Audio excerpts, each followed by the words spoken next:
Ngayon ay ibabahagi ko sa inyo kung paano mag-install ng bike rear carrier na nabili natin sa Shopee. Pero bago tayo magpatuloy ay intro muna tayo.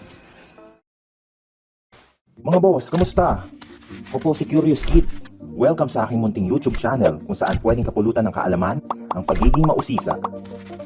Tara, samahan niyo akong tuklasin ang mga bagay na di pa natin alam o naranasan. Kalat na rin ang video na to at napakalaking bagay sa akin ang pag-subscribe. Simulan na natin.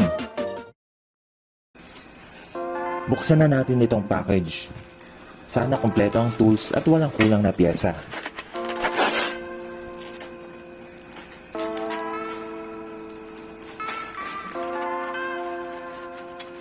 Ito na yung mismong bike carrier.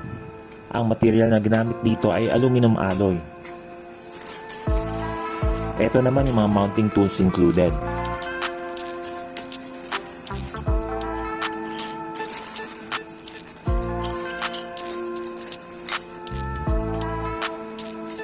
Meron din ditong wrench at Allen keys. Ang total weight ng buong package na to ay 1.1 kilos.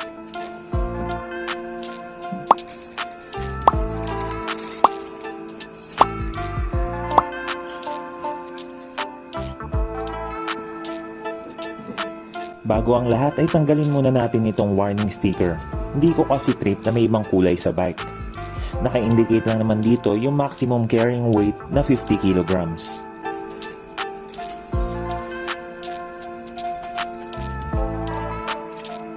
Luwagan na natin yung quick release clamp. Pagkatapos ay ipwesto na kung gaano kataas ito ilalagay sa seat post. Kapag okay na ay huwag kalimutang ilagay ang dedicated rubber pads para di magasgasan yung seat post.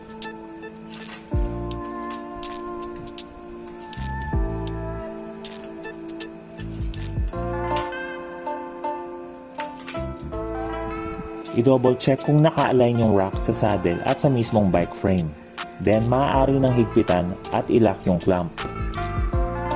Kung conscious kayo sa bigat na madadagdag ay okay na yung ganito. It will serve its purpose as a carrier. Pero kung mabibigat ang mga ikakarga nyo dito, ay pwedeng ilagay ang mga braces pang support. Unahin natin ilagay itong nasa gilid.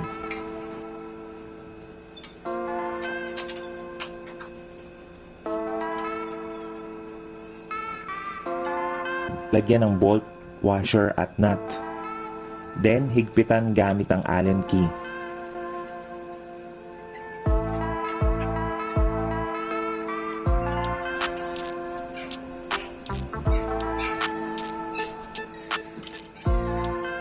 Ganon din ang gawin sa kabilang side.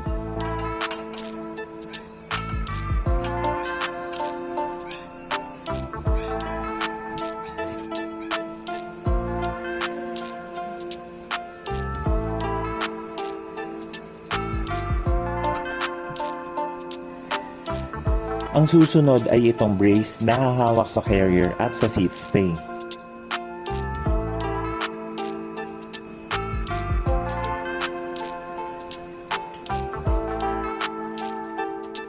Hanapin lang ang magandang anggulo para matibay ang support.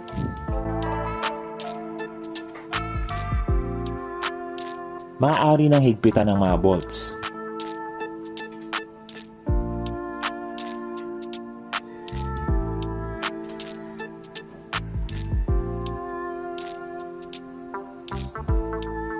Pagkatapos ay sa kabila naman. Ipantay lang yung brace dun sa nauna at i-fix na rin ang mga bolts.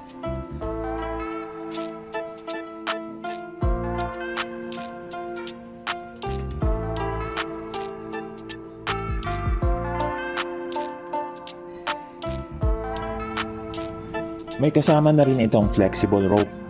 Ideal ito sa mga long ride or kung mayroon kayong cargo. Lastly, ilagay na natin itong reflector. Ayan, nailagay na natin ng maayos itong rear bike carrier. Mukhang matibay naman. Magkano nga ba itong ating Shopee finds?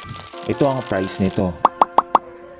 Kung gusto nyo rin magkaroon nito ay ilalagay ko ang product link sa description box. Saludos! At dyan nagtatapos ang ating pagtuklas. Ito muli si Curious Kid, ang nagpapaalala na lahat ay kayang-kayang gawin sa pagiging malikhain. At kung ikaw ay sisipagin, hanggang sa susunod na pag-uusisa mga bata.